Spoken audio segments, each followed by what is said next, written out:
हमारा जन्म क्यों होता है? हम क्यों जीते हैं? हम किसी के लिए अपनी जान क्यों दे देते हैं? ये कुछ सवाल हैं जिनके जवाब किसी इंसान को नहीं पता होता है। यह फिल्म भी एक ऐसी ही कहानी पर आधारित है कि एक बेहद ताकतवर इंसान अपने दुश्मन के बेटे के लिए अपना सब कुछ दांव पर क्यों लगा देता है। कंगुआ फिल्म इन दोनों के बीच इमोशनल रिश्ते की कहानी है। तो आइए फ्रेंड्स, आज हम एक्सप्लेन करने वाले हैं कंगुआ फिल्म को। अगर आपको वीडियो अच्छा लगे तो वीडियो को लाइक करके चैनल को सब्सक्राइब ज़रूर करें ताकि आपको ऐसे ही लेटेस्ट और फ्रेश कंटेंट मिलते रहें। तो फिल्म की शुरुआत होती है रसिया के एक हेडक्वार्टर से, जहां पर हम जेटा नाम के एक लड़के को देख पाते हैं। दरअसल जेटा के अंदर कुछ दिव्य शक्तियां हैं और ये रसियन जेटा के दिमाग से छेड़छाड़ कर रहे थे। तभी अचानक से मालूम चलता है कि रसियन के उस हेडक्वार्टर से जेटा भाग निकलता है और फिर पूरा का पूरा रसियन माफिया जेटा को पकड़ने के लिए निकल पड़ता है। जिसके बाद अब कहानी शिफ्ट होती है इंडिया के गोवा की तरफ, जहां पर हम देख पाते हैं फ्रांसिस्को, जो कि कल्कि वाले प्रभास की तरह ही एक बाउंटी हंटर है। वह अपने दोस्त कोल्ड के साथ मिलकर पुलिस से पैसे लेकर अपराधियों को पकड़ने का काम करता है। दरअसल जिन अपराधियों को पुलिस नहीं पकड़ पाती है, उन सारे अपराधियों को फ्रांसिस और उसका दोस्त कोल्ड मिलकर पकड़ते हैं। हाल ही में उन्हें डिसूजा नाम के आदमी को पकड़ने का काम मिला और इस काम के बदले में उन्हें 5 लाख रुपए मिलेंगे। उन्होंने डिसूजा को तो पकड़ लिया था और कमिश्नर के पास उसे लेकर जा ही रहे थे, तभी यहाँ पर एंट्री होती है एंजेला की और मालूम चलता है कि एंजेला भी बाउंटी हंटर है और पैसों के लिए इन अपराधियों को पकड़ने का काम करती है। दोनों की बातों से हमें पता चलता है कि एंजेला और फ्रांसिस पहले रिलेशनशिप में थे, लेकिन किसी वजह से उनका ब्रेकअप हो गया था और अब वो दोनों ही बाउंटी हंटर बन चुके हैं। वो दोनों ही एक दूसरे के काम में टांग अड़ाते हैं, जिसकी वजह से कमिश्नर इन्हें एक और काम देता है।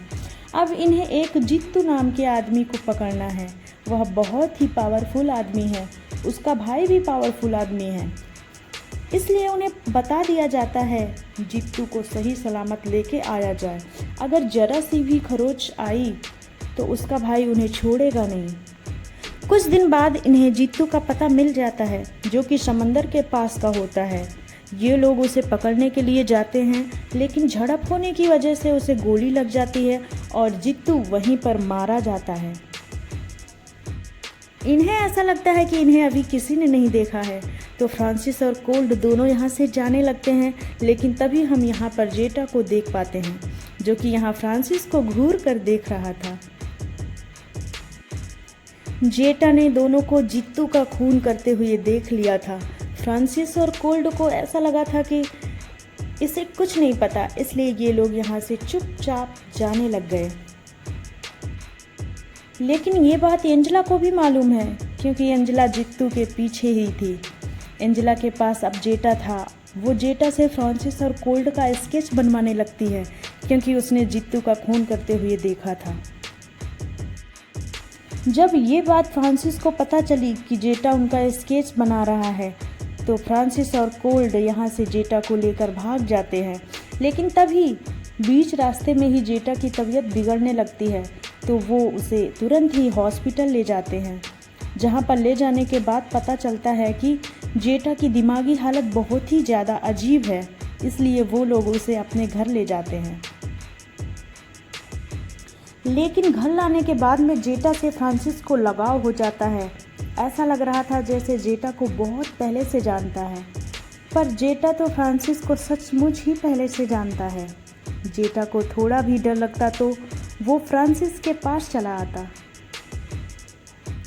फ्रांसिस को पता चलता है कि जेटा भूखा है, इसलिए वो लोग एक रेस्टोरेंट में पहुंचते हैं। वहां पहुंचने के बाद पता चलता है कि जित्तू का भाई यहां आ चुका है और दरअसल में उसे एंजेला यहां लेकर आई थी। लेकिन तभी हम देखते हैं कि रसियन माफिया के लोग भी यहां पर आ चुके हैं और रेस्टोरेंट पर अटैक कर देते हैं। उन्होंने जित्तू के भाई को भी मार दिया था और इस रेस्टोरेंट को तहस नहस कर दिया था। वह यहाँ किसी तरह से बस जेटा को लेने आए थे और वो इसमें कामयाब भी रहे। वो लोग जेटा को यहाँ से ले जाने लगते हैं, लेकिन तभी फ्रांसिस को कुछ अजीब सा लगता है और वह तुरंत ही उन लोगों का पीछा करने लगता है। वह पागलों की तरह जेटा के पीछे भाग रहा था और ये सीन यहीं पर कट होता है। इसके बाद सीन शिफ्ट होता है पास्ट में, यानी कि 1070 में, जहाँ पर हमें एक रोमन सम्राट के बारे में बताया जाता है। रोमन अपनी लालची नज़र लेकर भारत की तरफ निकला और वह पूरे भारत पर अपना कब्जा करना चाहता था। वह अपनी 25,000 सैनिकों के साथ हिंद महासागर पहुंच चुका था कि उसकी नज़र 5 द्वीपों पर पड़ती है। पहला द्वीप था मंडियारू द्वीप, यहाँ के लोग शिकार करने के लिए जाने जाते हैं।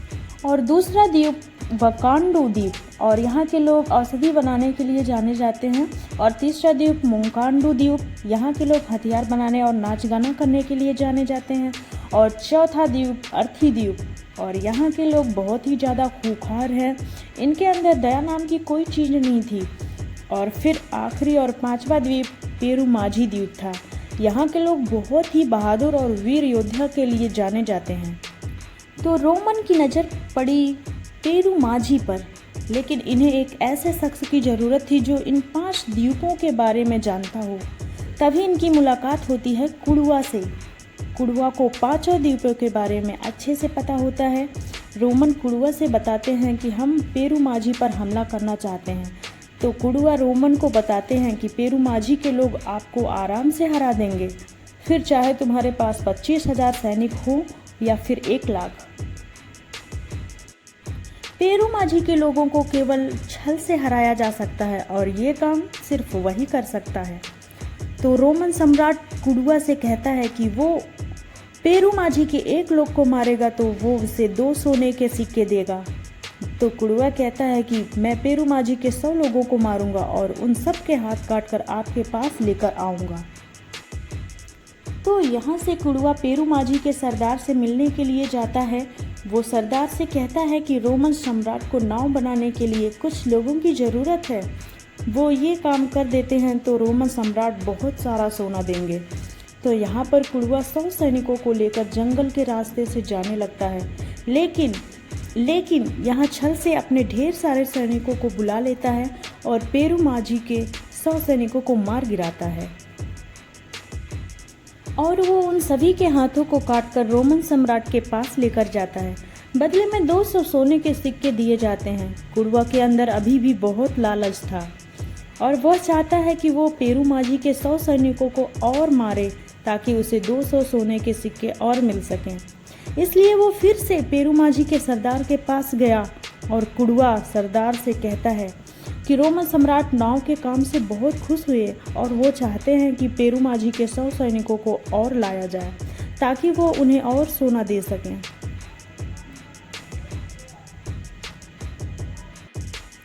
तो यहाँ पर सरदार ने 100 और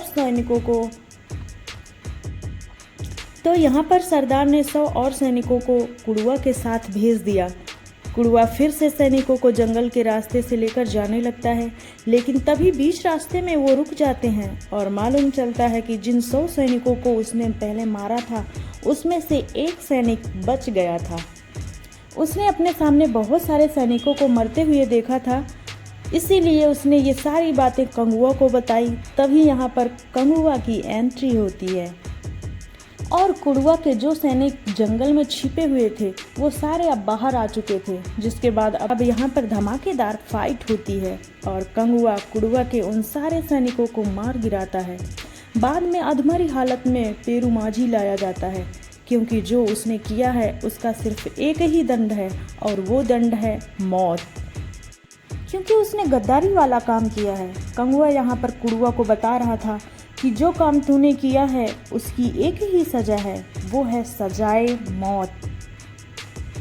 सोने की लालच में कुड़वा ने ये सब कर दिया था और अब सबके सामने कुड़वा को जिंदा जला दिया जाता है। तभी हम यहाँ पर कुड़वा की पत्नी और उसके बेटे पूर्वा को देख पाते हैं। कुड़वा की पत्नी भी आग में कूदकर कुड़वा के साथ ही अपनी जान दे देती है, क्योंकि पेरुमाझी के लोग उसके खानदान को भी जलाना चाहते थे, जबकि कंगुआ इसके खिलाफ था, क्योंकि जो काम उसके पति ने किया है उसकी सज़ा उसकी फैमिली को क्यों मिले। लेकिन मरते समय कुड़वा की पत्नी कंगुआ से कहकर गई थी कि वो पूर्वा की रक्षा करे। तो कंगुआ ने कुड़वा की पत्नी को वचन दिया था कि वो उसकी रक्षा करेगा और उसे अपने बेटे की तरह रखेगा। लेकिन पेरूमाझी के लोग पूर्वा को मारना चाहते थे, पर जब कंगुआ ने कहा आज से ये मेरा बेटा है, तब किसी ने उस पर हाथ उठाने की भी कोशिश नहीं की। हम देखते हैं कि रोमन सम्राट का खबरी कुड़वा तो मारा गया है। तो रोमन सम्राट अर्थी द्वीप के सरदार उदिरा के पास पहुंचा और यहाँ हमें पता चला कि पेरूमाझी के सरदार और अर्थी द्वीप के सरदार की आपस में कुछ खास नहीं बनती है। और रोमन सम्राट जब मदद लेने अर्थी द्वीप के पास पहुंचे तो उन्होंने फौरन हाँ कह दी और कहा कि हम आपकी ज़रूर मदद करेंगे और पेरूमाझी का सत्यानाश करेंगे। और क्योंकि रोमन सम्राट के पास 25,000 सैनिक थे और यहाँ अर्थी द्वीप के पास भी खतरनाक लोग थे, इसलिए उन्हें लग रहा था कि पेरूमाझी को इस बार सत्यानाश करने में वो लोग कामयाब रहेंगे। इसके बाद हम देखते हैं कि पेरूमाझी के लोग जब निहत्थे थे तब अर्थी द्वीप के लोग इन पर हमला कर देते हैं। लेकिन जब ये बात कंगुआ को पता चली तो वो यहाँ पर सबका सामना करने लगता है। भले ही इनके पास कोई तलवार नहीं थी, फिर भी ये लोग अर्थी द्वीप के लोगों का सामना कर रहे थे और उन्हें बुरी तरह से मार भी रहे थे। कंगुआ पूर्वा से कहता है कि वह उसकी तलवार लेकर आए। तब पूर्वा कंगुआ की तलवार लेने जाने लगता है, लेकिन तब तक कंगुआ इनसे लड़ाई कर रहा था और मार भी रहा था। आगे हम देखते हैं कि पूर्वा कंगुआ की तलवार लेकर आता है। इसके बाद कुछ ऐसा होता है जो किसी ने भी नहीं सोचा था। यहाँ पर पूर्वा कंगुआ के अंदर तलवार भोंक देता है, जिससे कंगुआ पूरी तरह से घायल हो गया था और फिर पूर्वा जंगलों के रास्ते में भाग गया। कंगुआ यहाँ बुरी तरह से घायल था, इसके बावजूद भी इधर लड़ रहा था और बहादुरी से सामना भी कर रहा था। उदिरा के 3 बेटे थे, जिनमें से 2 बेटे को कंगुआ ने मार डाला था। इसके बाद कंगुआ पूर्वा को पकड़ लेता है और वापस पेरूमाझी लेकर आया। लेकिन यहाँ के लोग पूरी तरह से खफा थे, वो पूर्वा को मारना चाहते हैं। लेकिन कंगुआ कहता है वो पूर्वा की माँ से वादा किया है कि वो पूरी उम्र पूर्वा की रक्षा करेगा। अब यहाँ एक और बात पता चलती है कि उदिरा जल्द ही पेरूमाझी पर हमला करने वाला है। पेरूमाझी के लोग चाहते हैं कि पूर्वा को काले जंगल की ओर भेज दिया जाए, लेकिन कंगुआ कहता है कि पूर्वा काले जंगल जाएगा तो मैं भी उसके साथ जाऊंगा, क्योंकि मैंने वादा जो किया है। पूर्वा के साथ कंगुआ को काले जंगल में जाना पड़ता है। लोगों का मानना है कि जो भी काले जंगल जाता है वो वापस बचकर नहीं आता है। अगर कंगुआ पूर्वा के साथ रहा तो पूर्वा को कुछ नहीं हो सकता है। तो वो लोग काले जंगल चले तो जाते हैं, लेकिन यहाँ पर भी सब कुछ ठीक नहीं हुआ था, क्योंकि पूर्वा अभी भी कंगुआ से नफरत करता है, क्योंकि कंगुआ ने उसके पिता को मारा था। अब उसका गुस्सा बढ़ता ही जा रहा है, जबकि कंगुआ पूर्वा का बहुत ही अच्छे से ख्याल रखता है। और इधर जब ये बात उदिरा को पता चली कि उसके दोनों बेटों को मार दिया गया है, तो उदिरा आग बबूला हो जाता है, जिसे उसके रहते कोई छू भी नहीं सकता है। उसे मार दिया गया है। रोमन सम्राट उदिरा से कहता है कि तुमने हमसे सोना लिया है, उसके बदले में पेरूमाझी को नष्ट करने का वादा किया था। अगर तुम ये नहीं कर पा रहे हो तो हमें हमारा सोना वापस कर दो। ये सब सुनने के बाद उदिरा को गुस्सा आ जाता है और वो रोमन सम्राट को जान से मार देता है। वो कहता है कि यहाँ पर बात सोने की तो है ही नहीं, उसका बेटा मारा गया है। तो अभी ये बात फर्स्ट हो गई है और अब वो जब तक कंगुआ को मार नहीं देता है तब तक उसके बेटे को मुक्ति नहीं मिलेगी। उदिरा का एक ही बेटा बचा था और वो पेरूमाझी के औरतों के ऊपर हमला कर देता है। वो उन सभी को बंधक बना लेता है और उनसे कह रहा था कि कंगुआ को बुलाकर लाओ। उदिरा का बेटा इन्हें बहुत हल्के में ले रहा था, लेकिन कंगुआ ने इन्हें हाई क्वालिटी वाली ट्रेनिंग दी है, जिस वजह से वो औरतें उदिरा के बेटे को जान से मार देती हैं। जिस तरह से पेरूमाझी की औरतों ने उसे मारा है, ये सबको अन्याय लग रहा था। सरदार इकट्ठा हो जाते हैं और वो न्याय करने वाले थे कि आखिर क्या करना चाहिए। यहाँ हम देखते हैं कि उदिरा भी मौजूद था और वो यहाँ पे अपने तीसरे बेटे की लाश को देखता है तो उसे बहुत ही ज़्यादा तेज गुस्सा आता है। वो यहाँ तबाही मचाना स्टार्ट कर देता है। अब वो किसी की नहीं सुनने वाला था। जो इन पाखियाँ हैं वो उन्हें भी मार देता है। पेरू माझी के सरदार को भी वह बुरी तरह मारने लगता है, लेकिन मरते मरते उसने कंगुआ को एक बाज द्वारा खबर दी थी कि अब युद्ध शुरू होने वाला है। दूसरी तरफ हम देखते हैं कि पूर्वा के ऊपर एक जानवर अटैक कर देता है, लेकिन तभी कंगुआ आ जाता है और मगरमच्छ को मारकर पूर्वा की जान बचा लेता है। तभी वो बाज खबर लेकर कंगुआ के पास आता है और मालूम चलता है कि पेरू माझी के सरदार को मार दिया गया है और जल्द ही युद्ध छिड़ने वाला है। और तभी हम देखते हैं कि उदिरा अपने बहुत सारे सैनिकों के साथ पेरू माझी की तरफ बढ़ने लगता है। वो सभी को मारना चाहता है। तभी उदिरा और सैनिकों की नज़र पड़ी उस काले जंगल पर। वहाँ पर आग जल रही थी, जिससे उन्हें लगता है कि पेरू माझी के सभी लोग जंगल में भाग गए हैं। तभी उनकी सारी नाव उस काले जंगल की ओर मुड़ जाती है। लोग काले जंगल की तरफ हमला करना स्टार्ट कर देते हैं, जबकि ये सब कंगुआ का सेटअप होता है, क्योंकि वो इन सब को काले जंगल की तरफ खींच कर लाना चाहता था ताकि तरह से सुरक्षित रहे। जैसे ही उदिरा के सैनिक काले जंगल की तरफ आते हैं, कंगुआ तुरंत इन पे हमला कर देता है। उसने सारा सेटअप पहले से ही कर रखा होता है।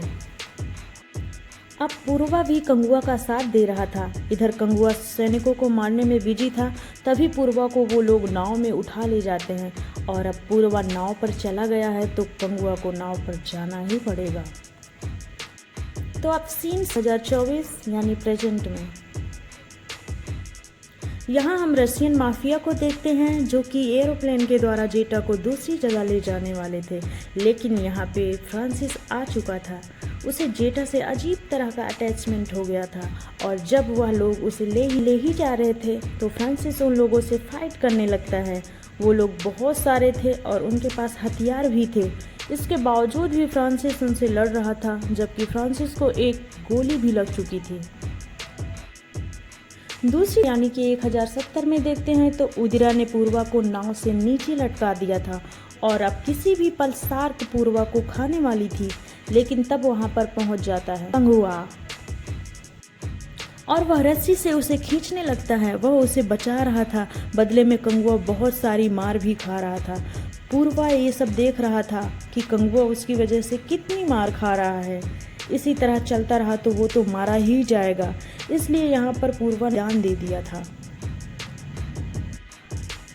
और चिल्लाते हुए कह रहा था कि अगर मैं मारा गया तो एक वंश तो बचा रहेगा। उसने रस्सी को काट दी और खुद को सार्क के हवाले कर दिया। ये देखकर कंगुआ को गुस्सा आ गया और फिर उदिरा के लोगों से लड़ने लगता है। इसके बाद उदिरा को जान से मार देता है। दूसरी तरफ फ्रांसिस ने भी सभी का सामना करके सभी को मार दिया था और जेटा को बचा लिया था। पास्ट में जब पूर्वा मारा गया तब कंगुआ ने प्रतिज्ञा ली कि हर एक जन्म में पूर्वा की रक्षा करेगा, क्योंकि वो इस जन्म में पूर्वा को नहीं बचा पाया था। इस बात का उसे बहुत ज़्यादा दुख था। फिल्म के आखिर में हमें मालूम चलता है कि उदिरा की एक और औलाद है जिसका नाम रक्तांसन है और वो उदिरा की रखेल से पैदा हुआ था, जिस वजह से उसे बेटे का दर्जा कभी भी नहीं दिया गया था। लेकिन अब वो गद्दी पर तभी बैठेगा जब वो अपने बाप का बदला ले लेगा। और हमें मालूम चलता है कि दरअसल रक्तांसन सूर्य का भाई कार्थी है। तो वहीं प्रेजेंट की सीन में हमें बताया जाता है कि कार्थी की तरह ही एक रशियन माफिया में जो डॉन है, उसी ने रशियन माफिया को जेटा के पीछे लगाया है। वो दरअसल में रक्तांसन